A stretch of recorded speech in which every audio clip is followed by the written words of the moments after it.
C'est vraiment un milieu que les hommes ne connaissent pas, c'est le sol. Sans terre, sans sol, on ne mangera pas. C'est le labour profond qui détruit la terre. On est en sol en agonie. Le métier de paysan est le métier le plus complexe du monde. Et on a fait croire que c'était des abrutis. Il ne faut jamais laisser le sol à nu. En 50 ans, on a épuisé nos sols et on arrive au bout du système. Donc il faut réfléchir à un autre. Les produits phytosanitaires, pour l'instant, c'est une béquille, mais ça ne durera pas. C'est pas une agriculture durable, il faut changer, il faut changer, il faut changer, il faut changer, il faut changer, il faut changer, il faut changer.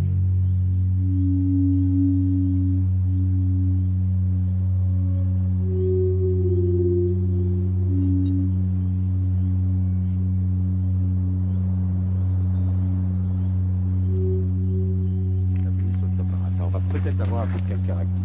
Là, on va avoir au laboratoire. Oui, c'est vraiment, regarde, on a vraiment du bleu sur juste le calcaire, enfin le calcaire qui entoure le taparas, alors que tout le reste, il n'y a pas de bleu. Mais en même temps, il y a tellement de fer ferrique. Nous sommes Claude et Lydia Bourguignon, on a créé un laboratoire en Bourgogne et on est biologiste des sols, c'est-à-dire on travaille, on regarde comment les sols fonctionnent pour aider les agriculteurs et les vignerons. Vous voyez, là aussi, on a une très belle matière organique. Là. Plus, à mon avis, aussi du manganèse. Oui, vous avez du manganèse. On va voir si ça va fumer. Nous sommes biologistes des sols et on essaye de... Ou bien on dit médecin du sol. Oh, ça serait un peu prétentieux, peut-être médecin du sol, biologiste des sols. 10YR 6. Donc le sol, c'est un des 3 milieux où s'épanouit la vie. Il y a l'atmosphère, l'eau et le sol. Et le sol est de loin le milieu le plus complexe. La vie du sol, c'est ce qui est très très important, puisque le sol, c'est ce qui va nourrir, c'est ce qui va permettre de faire une alimentation et de nourrir les hommes. Ça vient de lui. Hein. Oui. C'est la racine qui vient de celui-là. Les hommes ont hérité de sols en très bonne santé. C'est vraiment très calcaire. Sans faire attention, on est en train de les détruire et il faut quand même se poser la question pour le futur. Qu'est-ce que feront nos enfants et nos petits-enfants si on ne s'en occupe pas? Et je pense que c'est ça aussi qui nous a fait ouvrir ce laboratoire pour aider et pour maintenir les sols. Voilà, et puis faire du conseil. On est complètement indépendant. La plupart des laboratoires des terres sont liés à des marchands d'engrais. Bon, nous, on est complètement indépendants, donc on peut faire vraiment un conseil objectif auprès des agriculteurs. Pour aider les agriculteurs à mieux travailler leurs terres, pour les aider à faire des produits de qualité.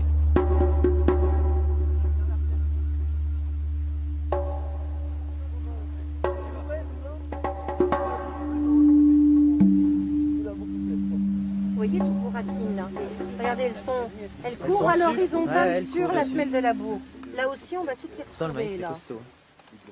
C'est incroyable, hein? On appelle ça une semelle, mais en fait, ça fait une zone absolument plate. Et comme c'est des sols assez fragiles, ben en fait, la machine a lissé, a compacté les éléments, et ça a fait ce que les agriculteurs connaissent bien. D'ailleurs, ils l'ont tout de suite dit, c'est la semelle de l'amour. Alors pour les racines, ben, c'est tellement dur qu'elles ne peuvent pas le pénétrer. Bah oui, c'est au niveau de... C'est ça, parce que son sol, il est là. Ah non, mais droit. Ouais, mais elle a descendu après. Mais elle l'a pas trouvé comme nous si c'était sur un caillou. La plupart des gens, des laboratoires ou des analyses, on vous dit qu'il se nourrit que là-dessus, que là-dedans, alors qu'il va se nourrir jusque-là. On peut supposer que le quart de manger est plus gros, donc moins besoin de fertilisation. Plutôt que tout des tas d'engrais, des tas de machins, il vaut mieux faire attention au travail du sol. Hein. Ah oui. Ah oui. Le labour, on était parti dans des machines de plus en plus profondes. Il faut savoir que plus vous descendez profond, plus vous compactez, puisque plus vous allez descendre profond, plus il faut d'énergie au tracteur pour tirer la charrue. Et plus le socle de la charrue va appuyer sur le sol. Donc on était parti dans le gigantisme agricole et on a créé des semelles particulièrement dures.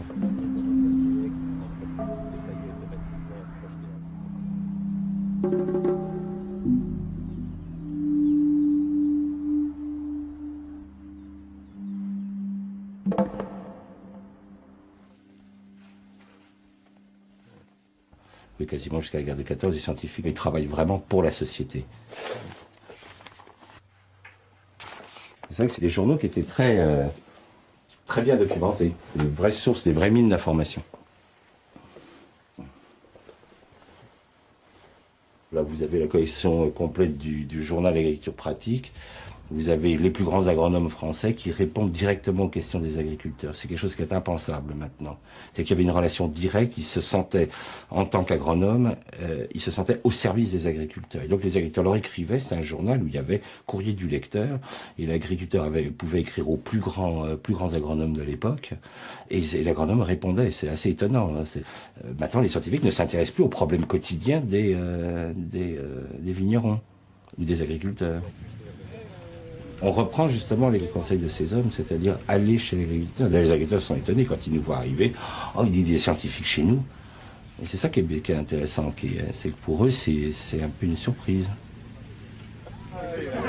Et si quelqu'un veut juste regarder, là on est à 1 mètre de fond, regardez comment il y a le nombre de trous, on est à 1 mètre de fond, c'est dans l'argile. Regardez la porosité du sol là.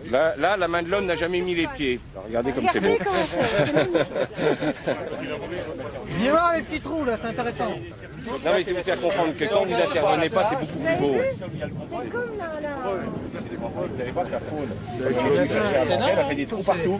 Elle a fait plein de petits trous. Maintenant, toute la surface, il ne rajoute pas de matière organique. Ça, c'est tout ça. De toute façon, dès qu'il se met à pleuvoir, ça ne peut pas rentrer. Ça glisse, ça émerge. L'eau glisse. C'est impressionnant la différence. Et oui, et c'est la même surface. Oh, vache. Moi je croyais que vous aviez l'habitude. Oh, dis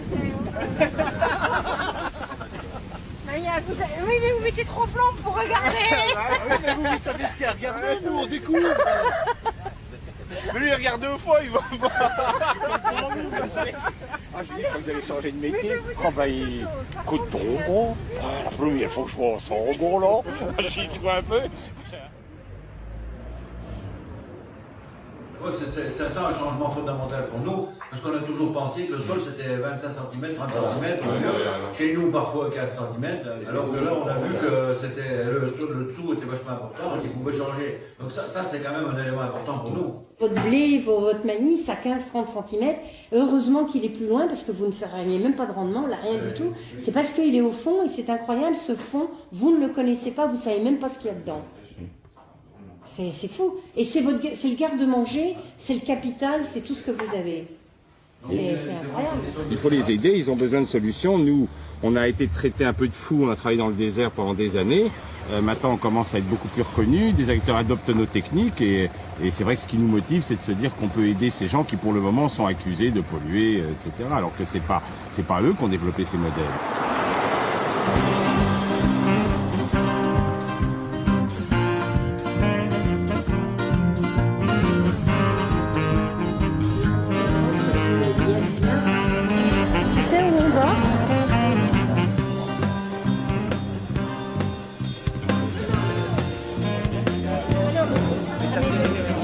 Les bons scientifiques ne s'abaissent pas à faire de la vulgarisation. Nous, on s'abaisse à faire de la vulgarisation. Parce qu'on estime que c'est très très important. Et je pense que quand on connaît bien un sujet, on doit pouvoir l'expliquer clairement aux gens. C'est ce qu'on essaye de faire.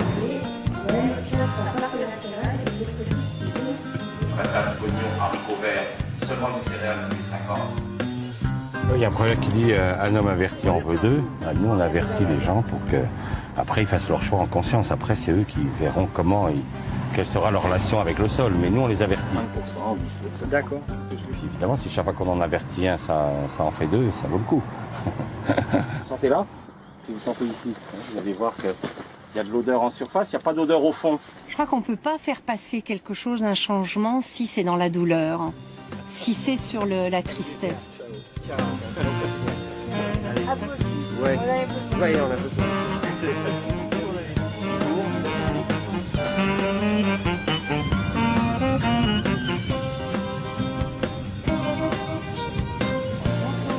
Bonsoir, Madame Pignon. Bonsoir. Enchanté de faire votre connaissance. Bonsoir. Bienvenue en Roumanie.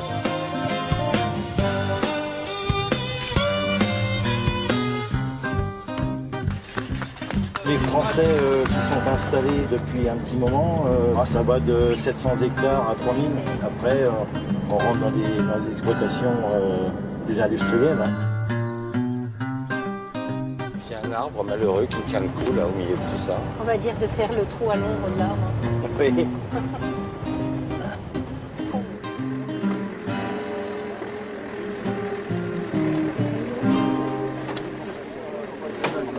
Alors, Donc on est sur l'exploitation de Interagro, donc en présence de Sorine Dogarou, le directeur général du département agriculture.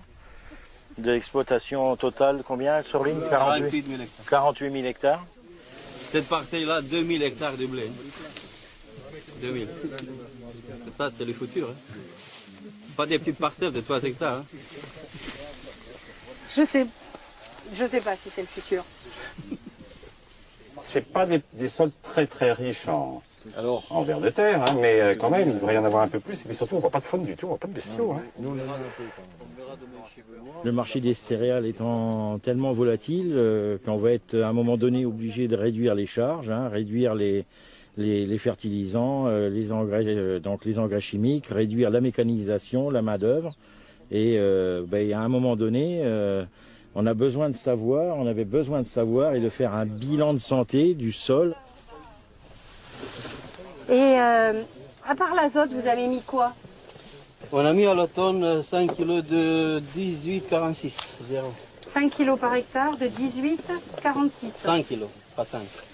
100 kg. Ah oui, excusez-moi, j'allais dire c'est pas beaucoup. 100 kg de 18,45. 46. Et ça, vous le faites tous les ans ou c'est parce que c'était en blé? D'habitude, tous les ans. Tous les ans. Oui. La rotation? Les colza, la dernière année. Oui, et avant? On a fait beaucoup de l'orge avant, mais maintenant, le marché, il est... Il n'y a pas de marché sur l'orge, donc vous abandonnez. Dans toute l'Europe, il n'y a pas. Donc vous faites plus. Vous avez fait à une époque blé, orge comme ça, blé, orge comme ça? Oui, on a fait. Vous l'avez fait? L'orge, surtout après le blé. Ouais. Et comme il n'y a plus de marché pour l'orge, vous avez arrêté? Non, on travaille pour les traders qui ont fait de l'orge. Ah oui. Pas pour nous. Hein. Ouais. On ne fait plus une agriculture en fonction des sols, on fait une agriculture en fonction des traders. Voilà. Si vous n'avez pas fabrication d'humus et remonter par les vers de terre des argiles de profondeur pour former le complexe argilo-humique, d'accord, qui est la constitution du sol, si vous mettez trop d'engrais, qu'est-ce qui va se passer? Votre complexe humique ne se fait plus, les bactéries minéralisent et à ce moment-là, les éléments vont descendre dans le profil.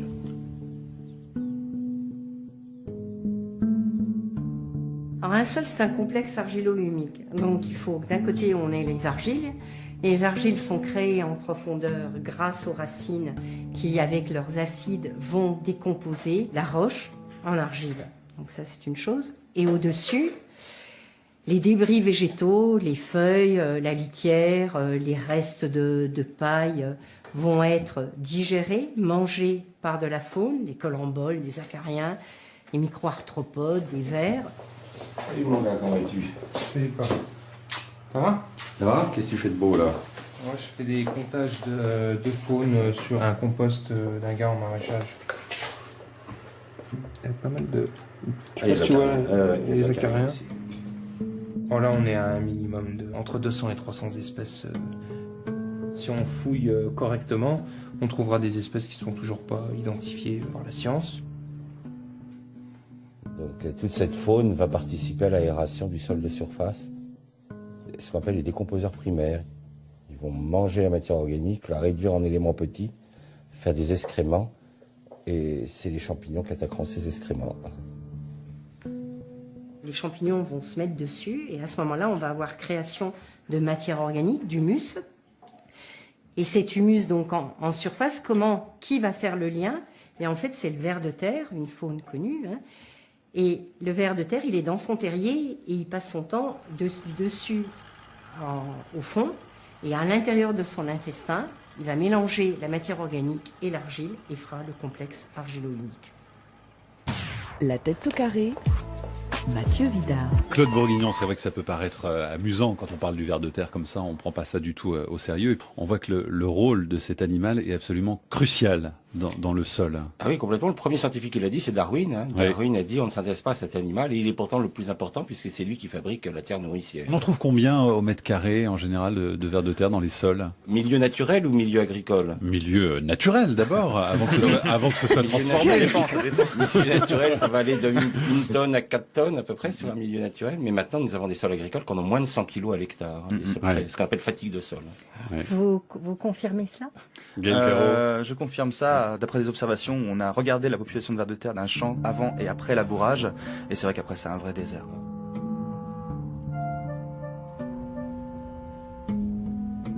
Il faut savoir qu'un ver de terre, quand on coupe en deux, il repousse pas. Soit comme nous, il meurt. Si on additionne toute la biomasse des vers de terre sur la terre et qu'on la compare à la biomasse des animaux qui vivent au-dessus de la terre, eh bien la biomasse des vers de terre sera supérieure. C'est un organisme qui est là depuis la nuit des temps. Il était déjà présent avec les dinosaures et il a toujours été là. Et il faut savoir que sans abeilles, il n'y aurait pas de fruits et sans vers de terre, il y aurait beaucoup moins de plantes.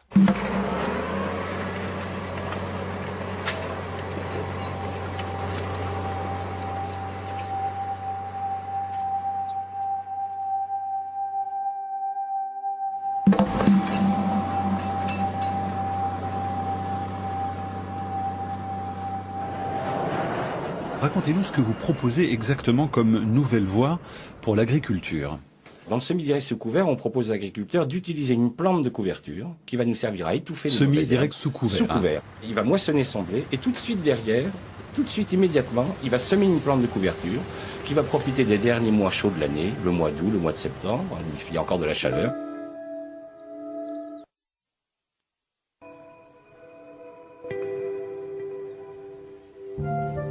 Cette plante va pomper tous les éléments chimiques que le blé n'a pas consommés, donc elle va nettoyer le sol en quelque sorte. Et en même temps, non seulement elle va remonter les éléments, mais en plus avec ses racines, elle va créer le lit de semence. Et ensuite, l'agriculteur va utiliser un rouleau qui écrase cette plante et il va semer directement dans le sol. Donc là, il n'y a plus du tout de perturbation du sol. Et avec ces techniques-là, on voit remonter les vers de terre, enfin la faune de façon spectaculaire. Maintenant, le semi-direct sous couvert, c'est 100 millions d'hectares dans le monde. Non, c'est plus négligeable du tout, c'est plus du tout. En France, oui, très peu. C'est une culture donc pour faire un couvert végétal. Donc on a fait un petit cocktail de plusieurs plantes. On a de l'avoine, on a du tournesol qui va bientôt fleurir, on a de la vesse, on a de la facélie. Qu'est-ce qu'il y a comme racines? Bon, attends, il y a des racines partout. C'est beau ça, partout. Et puis vous avez vu ici, vous avez toutes les structures que vous voyez, elles sont toutes verticales. Il n'y a pas d'obstacle à la descente racinaire. Donc. Ça fait un peu comme des grains de sable. On voit que c'est pas du tout c'est pas compacté. Alors les racines ne sont pas du tout aplaties. Là, elles sont rondes parce qu'elles ont du mal à se développer. Entre les la pollution agricole, c'est pas une fatalité. Si on met des couverts de ce niveau-là, on consomme tous les engrais qui restaient dans le sol. Donc il n'y a rien qui ira polluer les nappes phréatiques. Tout sera recyclé à nouveau dans la future culture. Donc je crois que ce type de couvert montre aux agriculteurs que c'est faisable, quoi. La culture intercalaire, quand elle se développe bien, elle est vraiment efficiente. Elle aère le sol, elle récupère les engrais.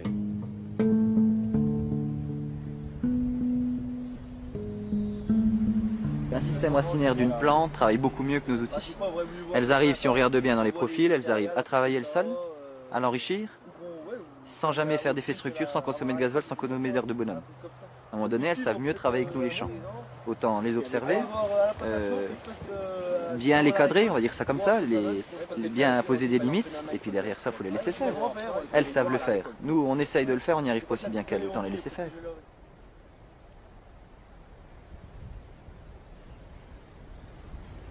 Là, comme on le voit, au pied du couvert, il n'y a rien. Il reste deux, trois mauvaises herbes. Le couvert a réellement fait son rôle. C'est-à-dire qu'il est venu concurrencer toutes les mauvaises herbes, il a pris leur place. Et aujourd'hui, ça, c'est des plantes qui gèlent. On a du radis fourragé. Du radis fourragé qui a pour rôle, comme tout crucifère, mobiliser la potasse. Et également de travailler le sol. On a de la facélie. La facélie, elle, qui a pour rôle de faire de la biomasse et de faire de la terre fine sur le premier horizon du sol. On a également le radis structurant, les grosses betteraves, du radis structurant comme ça. Lui, il a pour rôle potasse également et fissuration profonde. Et enfin, qu'est-ce que j'ai oublié d'autre? Le petit pois. Le petit pois, comme on voit là, c'est une légumineuse, il produit de l'azote pour sa consommation, donc il va laisser de l'azote au sol.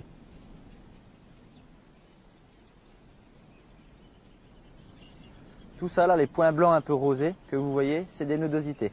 C'est un champignon qui pousse en symbiose avec la plante pour lui fournir de l'azote. Vous le voyez? Je l'ai pas mis là, mais c'était sûr qu'il y en aurait un. Allez, file. Et là, on a la galerie qu'il a fait, le carabe. Allez. Et lui, qu'est-ce qu'il fait alors? Alors lui, ça c'est le prédateur des limaces. C'est lui qui va réguler les populations de limaces. Et donc, lorsqu'on ne travaille pas le sol, l'avantage c'est que justement, on perdure leur efficacité.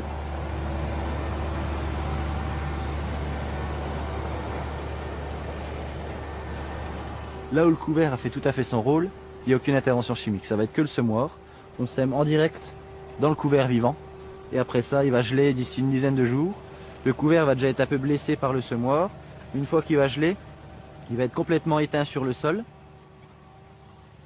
C'est de la nourriture pour tous les organismes qui sont présents dans le sol d'une part. Et d'autre part, le sol il va le rendre aux plantes sous forme de matière organique, d'humus et donc d'éléments fertilisants pour les cultures qui vont suivre. Là on est pile poil dans les 2 premiers centimètres. La graine est très bien positionnée de façon homogène sur le champ. Alors l'intérêt du couvert pour moi c'est que là vous voyez tout mon parc à matériel, tout neuf, tout mon volume de gasoil, la grosse cuve de gasoil, le gros tracteur, les ouvriers qui travaillent et tout, à cette heure-ci ils sont en train de faire le boulot. Et l'avantage c'est que il pleut, ils travaillent quand même. Il va bientôt être midi, il est midi et demi, ils travaillent quand même. Et puis ils m'ont rien demandé encore, ils viennent de faire 2 mois là gratuit. Et en plus de ça, avant de partir, ils vont me laisser un peu d'azote dans le sol pour ma culture qui suit. L'inconvénient, faut s'occuper au mois d'août. Quand on voit tous ses collègues qui travaillent, on se remet un peu en cause quand même, on se demande, on réfléchit bien pourquoi nous on travaille pas. Non mais les choses bougent. Il y a presque 20 ans en arrière, on était avec le microscope, on était en train de montrer les vers de terre. À ce moment-là, il y a un gars, on était dans le trou, donc il y avait des gars qui regardaient tout ça, puis à ce moment-là, il y en a un qui arrive, oh les gars, ils sont en train de tirer un 17 socs avec un 300 chevaux. Donc tous les gars, ils sont partis, ça fumait de partout, ça labourait, nous avec nos vers de terre, on était là, tout bête, on faisait pas le poids. On achètera un microscope de 300 chevaux la prochaine fois. C'est des techniques en fait extrêmement performantes pour les agriculteurs. Le labour c'est beaucoup plus simple. Il va labourer, il retourne, il sème. Ça c'est vraiment hyper pointu. Et c'est certainement aussi pour ça qu'il y a des agriculteurs qui ont eu des déceptions parce que c'est pointu. À l'école on a appris de l'agronomie sur une plante. On nous a dit que c'était bien de labourer, qu'il fallait retourner la terre 1 fois par an et toutes ces choses-là. Quand j'ai appris ça, s'il y avait 100 hectares de semi-direct sous couvert en France, c'était le maximum. À l'époque, c'était marginal, donc on l'a pas appris. Par contre, ce qui me séduit pas, c'est qu'au jour d'aujourd'hui, cette technique-là, elle est validée. À l'école, on n'en parle pas beaucoup plus qu'à mon époque.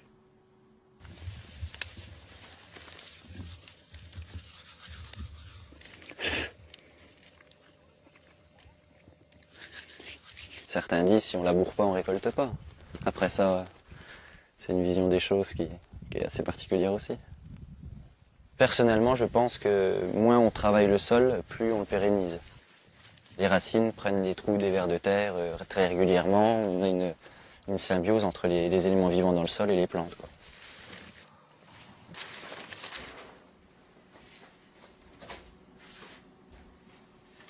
Quand on sait ce qu'on sait sur le sol, sur la vie dans le sol et sur ce qu'il faut pour pérenniser cette vie dans le sol, la charrue devient un outil de destruction massif. Ça, c'est sûr et certain.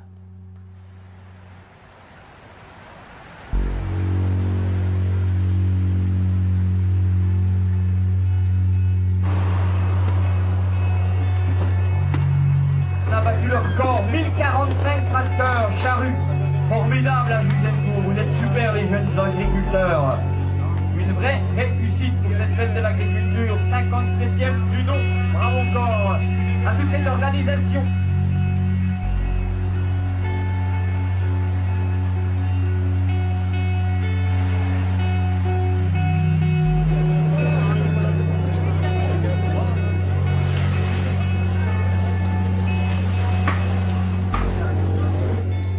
Je me dis que les charrues existent depuis belle durée et qu'on en fabrique toujours.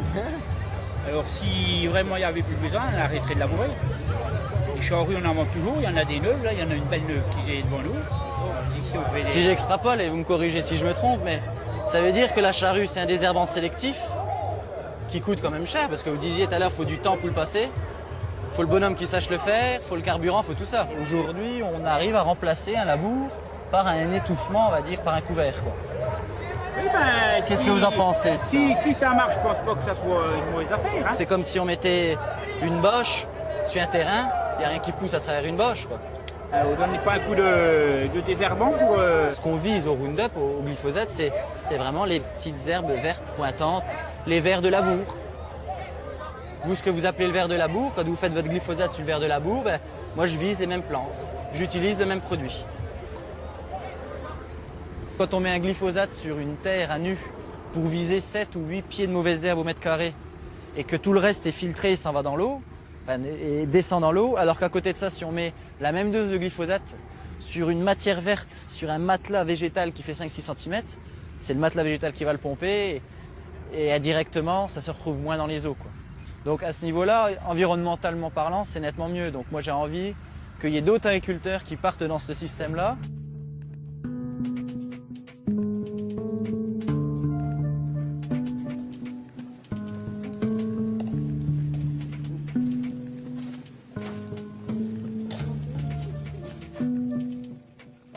Je ne connais pas d'agriculteurs qui utilisent le semi-direct sans utiliser le Roundup. Il faut quand même le connaître. Je vous emmène Donc, en voir. il faut travailler Monsanto. Hein. Je vous emmène en voir. Par contre, attention. C'est pas vrai, ils disent pas la vérité. Et les agriculteurs sont complètement pris par ça. Il y a une multinationale qui se fait un pont d'or et qui a en plus dévoyé une technique qui aurait pu restaurer les sols. Et c'est ça qui est lamentable. Et donc là, vous pensez que semi-direct ne peut pas aller sans glyphosate. Mais nous, on travaille avec des agriculteurs qui n'utilisent pas de glyphosate avec le semi-direct. Il y a des précarés, exactement. Mais il y a aussi une autre chose, on parle du CO2, de l'augmentation du CO2 dans l'atmosphère. Un semi-direct sous couvert, comme vous allez déjà utiliser moins de produits, moins de fuel, mais en plus vous allez générer de la matière organique, puisque vous allez avoir un couvert, il y aura de la faune, vous allez stocker de la matière organique, donc du carbone, et on stocke, selon les études, entre 2 à 4 tonnes de CO2 par hectare. Si 80% des agriculteurs se mettaient au semi-direct sous couvert sur la planète, il n'y aurait plus de problème de CO2.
Je fustige beaucoup la révolution verte.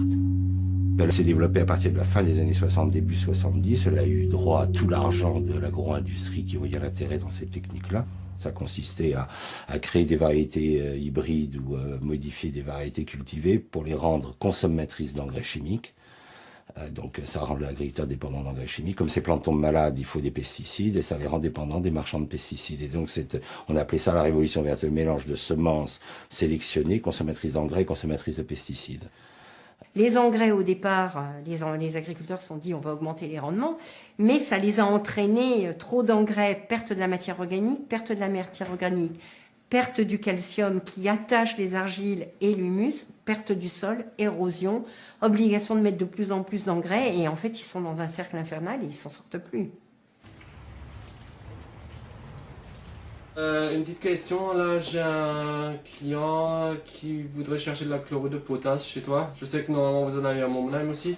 Est-ce que toi t'as un stock suffisant? Osez je t'avais dit. D'habitude c'est toujours une vingtaine de tonnes. Voilà. Merci. Ça c'est fait. On est près de l'agriculteur, avec le conseil, avec des fois même quand il y a des craintes, on est un peu là pour rassurer. On est une entreprise, même si on est une coopérative, on est une entreprise, donc ils vendent des produits, qui collectent des céréales, donc nos clients ils nous ramènent nos céréales, nous on peut en vivre, et nous de notre côté on doit ramener des produits performants et notre technicité, quoi. Bah, c'est comme dans tout commerce. Comme M. Adam, donc il fait du blé, après c'est le colza, après du maïs-vin, donc en fonction des besoins de la plante, donc les conseils sont appropriés, quoi. Taux de matière organique, donc là on est à 2,6, c'est très bon encore. Seuil minimum. Sachant que le seuil minimum qu'il faudrait dans un sol c'est 2,2 et le maximum c'est 3. Si demain on peut trouver d'autres techniques pour garder des exploitations viables, qui puissent garder plus ou moins le même niveau de rendement ou même d'autres cultures, que les agriculteurs puissent en vivre en utilisant moins de chimie. On est pour. Tout le monde est preneur. On est preneur. La monoculture, ça n'a jamais été bon en quoi que ce soit en végétal ou même animal ou parasite. Donc il faut toujours qu'il y ait un équilibre de la nature. La nature est bien faite, comme on dit. Et c'est l'homme plus ou moins qui la dérègle, quoi. On est dans un tournant. Moi je suis conscient qu'on ne peut pas continuer dans le système dans lequel on est. Ça, il faut déjà qu'on a parlé de la vie microbienne avant, la vie du sol et tout ça. Mais bon, ça, on ne peut pas le faire du jour au lendemain. Des fois, le problème c'est paradoxal. Et après, il y a aussi certains verrous chez nous dans la tête qu'il faut qu'ils sautent, quoi. Le problème, c'est les grands groupes, les capitaux qui gèrent les marchés, qui dirigent. Voilà, c'est ça, c'est eux qui ont les leviers en main.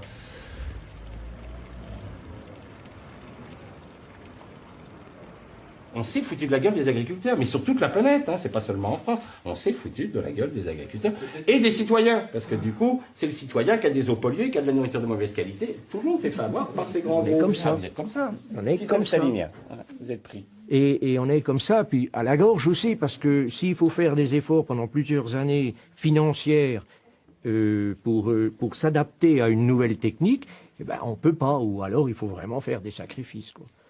Le jour où vous ouvrirez les yeux, vous comprendrez que le cancer de notre société, c'est les lobbies, les multinationales. On aura fait des gros progrès. Et vous n'aurez pas l'impression, comme on entend tout le temps, vous attaquez les agriculteurs. On n'attaque pas les agriculteurs. On demande par contre que l'agriculteur essaie de comprendre ce qu'on lui dit. Qui s'est fait avoir par les lobbies. Qui s'est fait avoir et qu'il regarde son sol plutôt que de croire... Et là, ça changera vraiment. On le sait très bien, hein. Voilà. On s'est fait piéger, ça, on le sait. Ah ouais. Alors aujourd'hui, je vais vous dire ce qui se passe. Pour faire des semences, donc, par exemple, il y a la févrole, il y a des plantes, il y a le sarrasin, il y a des vesses, des gesses, il y a des plantes qui sont très intéressantes. C'est trop cher sur le marché. Mais les faire soi-même, ça veut dire on peut pas tout faire. Il faut les planter, les semer, il faut en faire de toute façon. Alors on s'en échange entre agriculteurs. Mais on n'a pas le droit. Vous n'avez pas le droit. On n'a pas le droit. Alors on se fait des fausses factures. C'est quand même malheureux de voir ça.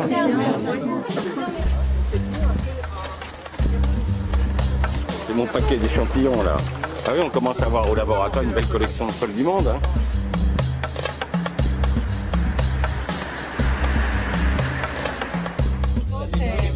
Ah, ça, je pense que ça doit être capé dur, ça. Hein.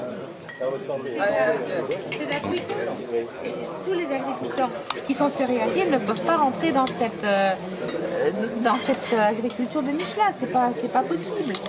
Moi, je vois pas les choses comme ça.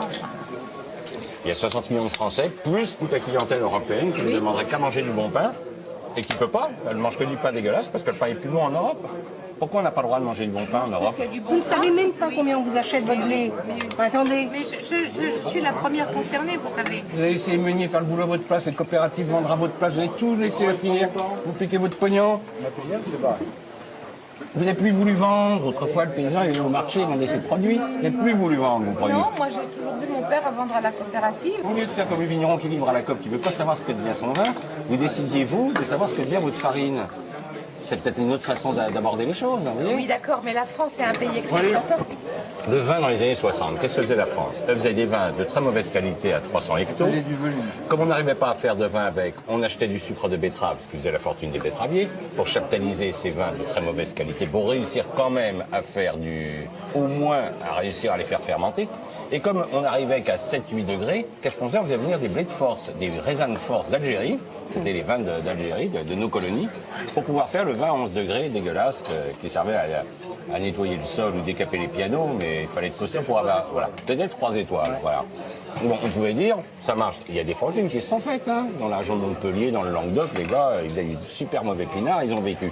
Puis un beau jour, les consommateurs ont disparu, c'est-à-dire que les ouvriers de force, de la sidérurgie, les ouvriers agricoles, les mineurs ont disparu. Les consommateurs de ces mauvais vins, il n'y en a plus eu. Qu'est-ce qu'ils ont fait, les vignerons? Ils ont cessé de fabriquer ça. Ils sont passés de 200 hectos à 30 hectos. Ils ont fait de la bouteille. Il y en a beaucoup qui ont disparu aussi. Et puis, oui, attends ça, sûr. Il y a beaucoup de vignes qui ont été arrachées. Non, pas autant que vous, agriculteurs. Vous avez beaucoup plus, en proportion, vous avez beaucoup plus disparu que les vignerons. 92% des agriculteurs ont disparu, pas 92% des vignerons. Une simple image symbolique. Imaginez qu'on donne du vin à boire aux vaches, mais le vin ne vaudrait plus rien. Je veux dire, à partir du moment où vous donnez du blé aux vaches, ça veut dire quoi? Ça veut dire que le blé, c'est de la merde. C'est de la bouffe à bestiaux. On en fait même du fioul. Et on fait du fioul et d'essence. Comment voulez-vous qu'il ait de la valeur? Attendez, là, on a complètement tout mis. Il suit la valeur du pétrole. Voilà, il suit le cours du pétrole.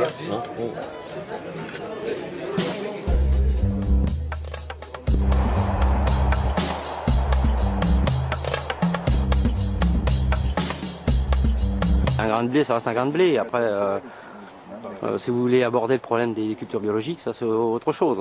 C'est un autre débat. Oui, mais vous dites sans parler de l'agriculture biologique, vous ne pouvez pas dire qu'un grain de blé, c'est un grain de blé. Le grain de blé, il n'est pas partout pareil. Il n'est pas partout pareil. Donc on ne peut pas dire ça. Intrinsèquement, il n'est pas partout pareil. Je ne veux pas vous contrer absolument, mais je veux dire, vous ne pouvez pas dire un grain de blé ici, c'est le même que chez votre voisin, quelque part. C'est ça aussi qui fait... donc on ne peut pas dire un grain de blé, c'est un grain de blé. Ça dépend de votre sol, ça dépend comment vous allez le cultiver, ça dépend de comment vous allez vous en occuper. Et au niveau du taux de protéines, de la qualité de votre blé, ce sera différent. Et vous le savez très bien. Ok, d'accord, mais bon, on ne va pas rentrer dans les détails infimes comme ça, parce que sinon on s'en sort pas. Oui, non, mais... Bien sûr, mais même moi, chez moi, d'une parcelle à l'autre, j'ai pas la même qualité de blé, ça c'est évident. Ben oui, donc voilà, mais le terroir, il existe, il ne faut pas dire... Bon, c'est ce qu'on fait trop, on entend trop, c'est de dire...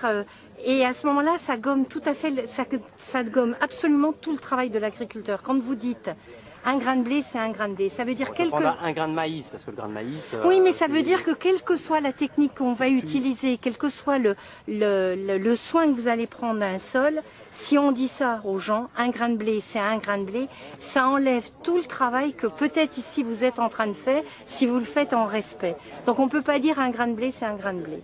Et ça ferait changer les mentalités. Et à ce moment-là, les agriculteurs qui travaillent d'une certaine manière seraient peut-être un peu plus respectés. Et seraient peut-être moins considérés comme des pollueurs. Parce qu'on entend trop ça, mais vous savez, un grain de blé ici... Les pollueurs, ça, on sait bien que... Voilà. On a mis sur le dos des agriculteurs qui polluent énormément. Mais c'est pour ça que faites attention, parce que vous avez des fois des propos qui vous desservent. Ouais. Je veux bien, mais enfin, c'est quoi, ça reste...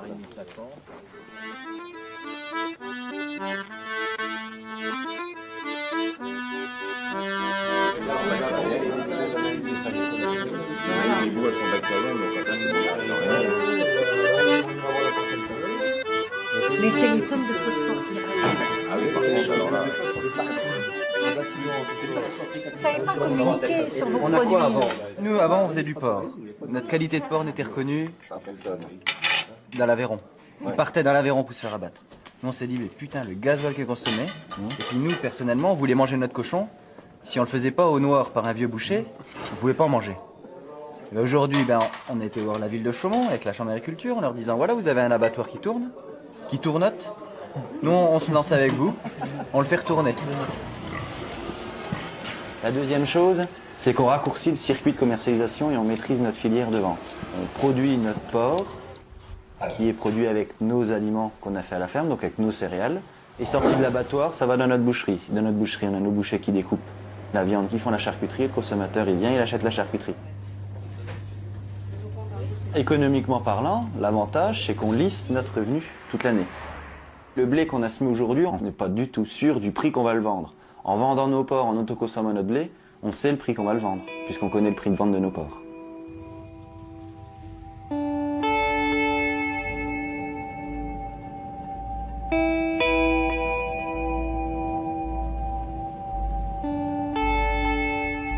Nous, éleveurs, on est super fiers d'amener nos produits et de pouvoir parler avec le consommateur. Et c'est super valorisant d'avoir un consommateur qui nous dit que notre viande, elle est bonne. C'est vraiment le bout de ce qu'on a voulu faire, quoi.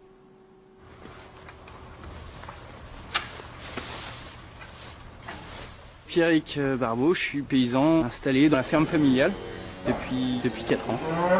Éleveur de limousine et puis de moutons charolais et croisés texels. Donc elles sont au foin de près, et puis elles ont un petit peu d'enrubanage de luzerne le matin. L'autonomie fourragère alimentaire, c'est la première des économies, et puis c'est la garantie de nourrir le troupeau avec des aliments sains, puisque tu sais d'où ils viennent, ils sortent de la terre que tu cultives. Donc c'est là la sécurité, là elle est la sécurité alimentaire, elle est là. Elle est dans ce que tu sors de la terre, quoi, pour nourrir tes bêtes.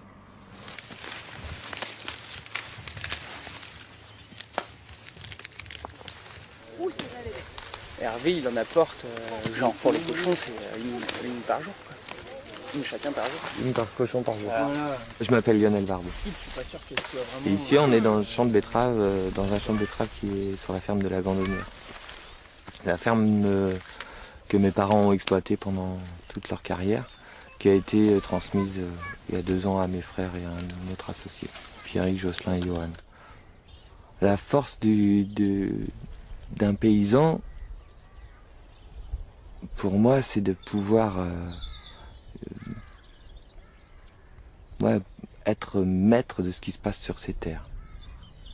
Et j'ai l'impression que c'est pas vraiment le cas. J'ai vu mon père faire de l'agriculture intensive pendant une 20aine d'années. J'ai vu comment ça l'a amené à faire sa conversion pour justement redevenir indépendant, comme il avait vu son père qui était paysan, qui était indépendant. Je suis super fier de mes frères, en fait. Parce que dans le village, il y a quelques fermes, quoi. Il y a une dizaine de fermes. Qui sont toutes conventionnelles, c'est la seule ferme bio ici. On a une drôle d'image dans le village. Mais on est né ici, hein, donc c'est assez facile de discuter avec eux. Mais effectivement, ils nous prennent à la fois pour des fous et à la fois ils admirent, je pense, notre liberté. On est extrêmement libre lorsque toute la nourriture produite sur la ferme est donnée aux animaux. Ils sont conscients que leurs parents, qui étaient la plupart du temps agriculteurs, y arrivaient avec ce système. Ils arrivaient à vivre en utilisant le sol pour produire la nourriture qu'ils allaient donner à leurs animaux. Qu'ils vendent leurs récoltes sorties du sol ou les produits issus de l'élevage, leurs parents, ça fonctionnait, quoi. Ils vivaient pas riches, mais je pense pas qu'on puisse devenir riche avec l'agriculture.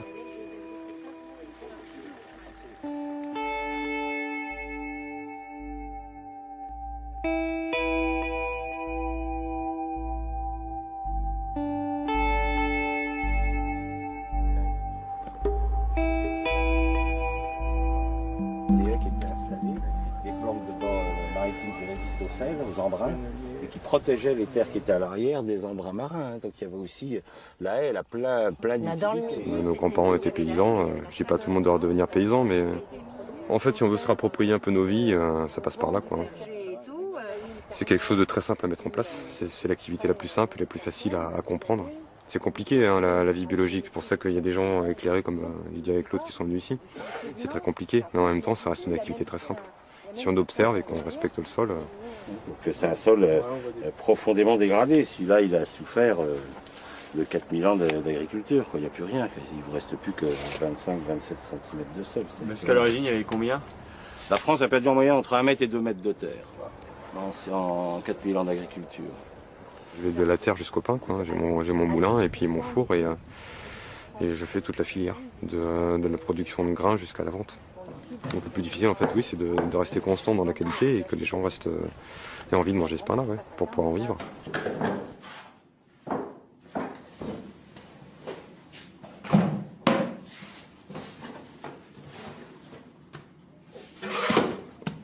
Quand on voit la richesse que peut procurer un sol vivant sur lequel on cultive des plantes qui ont gardé leur capacité de fonctionner avec le vivant, il ne fait pas le moindre doute que s'il y a un type d'agriculture qui pourra nourrir l'humanité, ce sera une agriculture organique et une agroécologie.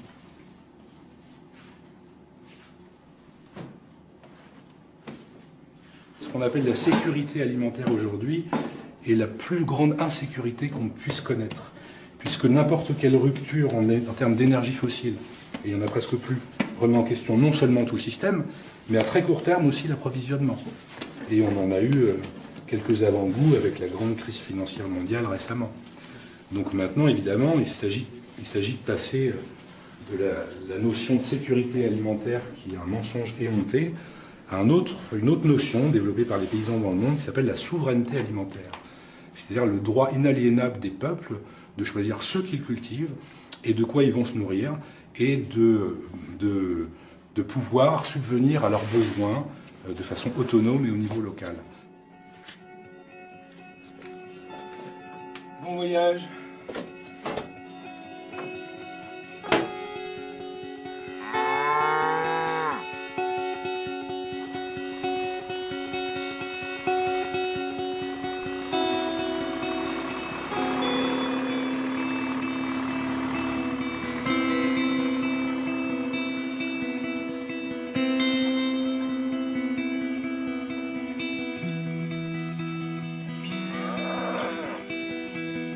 Si on arrive à orienter nos collègues qui sont sur des systèmes productivistes, si tranquillement on arrive à leur faire comprendre qu'il y a d'autres manières, d'autres techniques qui fonctionnent, tranquillement je pense qu'il y a un avenir qui peut être un peu plus serein qu'il n'est actuellement. Ouais. On parle de durabilité, c'est le mot à la mode, quoi, mais les systèmes pérennes, pour moi, ils doivent aller dans le respect de la terre qu'on nous a léguée, quoi. Pour que génération après génération, chacun puisse vivre de cette terre. Ouais. Nos collègues qui sont dans des systèmes productivistes ont dans l'idée que nourrir le monde dépend d'eux. Mais je pense qu'on est capable en agriculture biologique de pouvoir nourrir à l'heure actuelle le monde entier, quoi.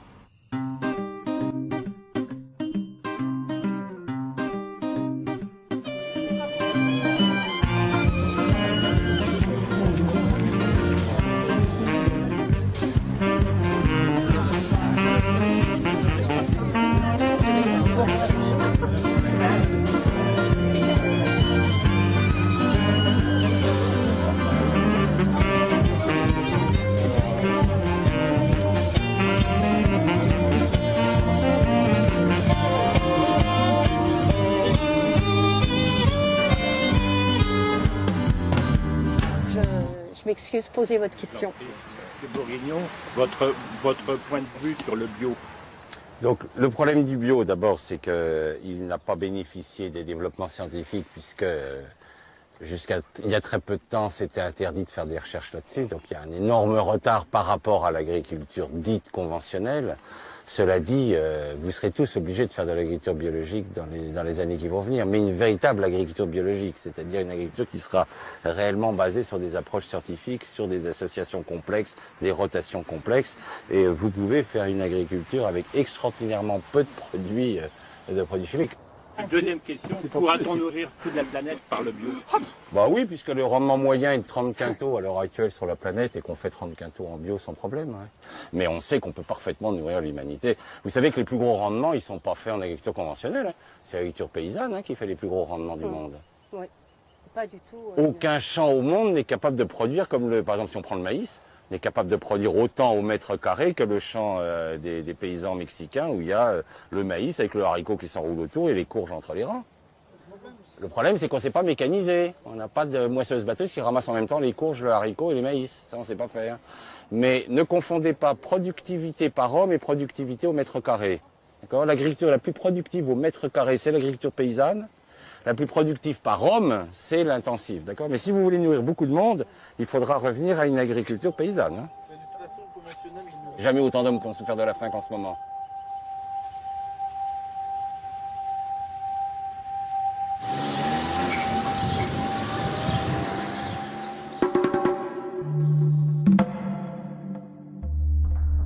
Nous sommes arrivés à un tel niveau de décadence que nous ne savons plus faire la différence de hiérarchie des choses importantes. Le plus important, c'est la nourriture. Aimer son enfant, c'est bien le nourrir, c'est pas lui acheter un iPod. Maintenant, les gens vont au supermarché, ils coulent les petits commerces locaux, on coule les producteurs locaux. Je veux le moins cher possible. Si le pétrole passe à 200 le baril, ça va entraîner un processus curieux qui est que les gens vont revenir comme autrefois à dépenser plus de la moitié de leur salaire en nourriture. Donc ça voudrait dire qu'ils ne pourront plus acheter de biens industriels, donc l'industrie industrielle tombera. En fait, tout ça, c'est... Vous voyez, les grands mouvements dans les civilisations, c'est bizarre. Hein.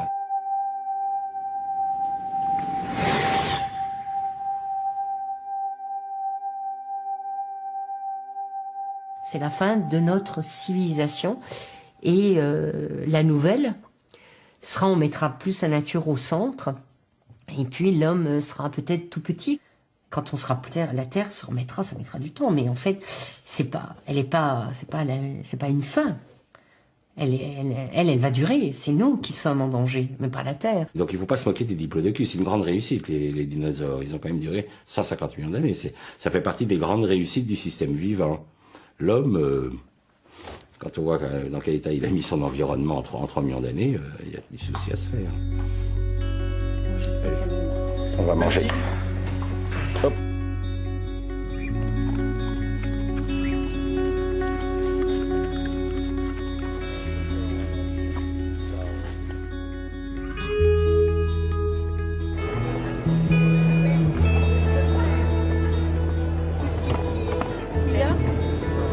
Voilà, comme ça va aller. Voilà. D'accord. Au revoir. Au revoir.